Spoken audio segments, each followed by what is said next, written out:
কেমন আছো সবাই? আমি তো বেশ ভালো আছি।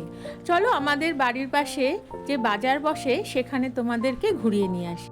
বাজারে ঢুকতে না ঢুকতে দেখি রসুনের গোছা বিক্রি হচ্ছে, তাই একটা রসুনের গোছাও নিয়ে নিলাম।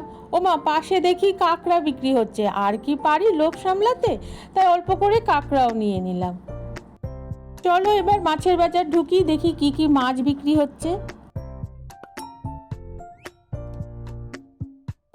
দেখো কি বড় বড় গলদা চিংড়ি উঠেছে, পেটে তো একদম ডিম ভর্তি।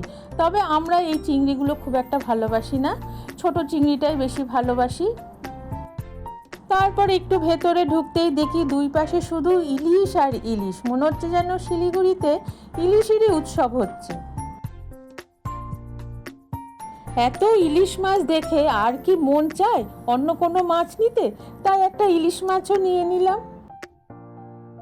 লোভটা বড় দুষ্টু, বুঝেই উঠতে পারছিলাম না এত মাছ দেখে যে কোনটা ছেড়ে কোন মাছটা নেব।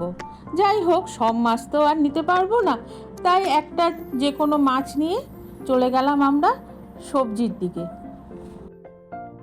সবজির বাজার থেকে খুব বেশি সবজি কিনিনি, কেন বাড়িতে কিছুটা সবজি আছে, তাই অল্প করে মান, কাঁচা লঙ্কা, ধনেপাতা, আলু, পেঁয়াজ, তারপরে বাড়ির দিকে রওনা হলাম।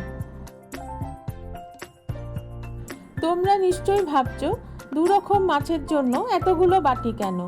তো দুরকম মাছ তো নিয়েছি, পরে মনে পড়লো যে দুরকম মাছ দিয়ে তো আর গোটা সপ্তাহ যাবে না, তার জন্য আরও দুরকম মাছ নিয়ে নিয়েছি।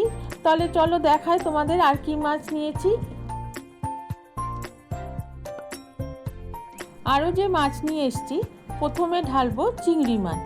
চিংড়ি মাছটা আমার ছেলে ভীষণ ভালোবাসে, আমরাও ভালোবাসি খেতে, তাই সাইজগুলো ছোট ছোট, তবে এই চিংড়ি মাছগুলো একদম গঙ্গার। তারপরে পাবদা মাছগুলো ভীষণ টাটকা পেয়েছি, তাই অল্প করে পাবদা মাছও নিয়ে নিয়েছিলাম। যাই হোক, লাস্টে কাঁকড়াটাও ঢেলে নিলাম। তাহলে এই সপ্তাহের বাজার আমার কমপ্লিট। দেখা হচ্ছে পরের একটি ভিডিও নিয়ে। তোমরা সবাই ভালো থেকো।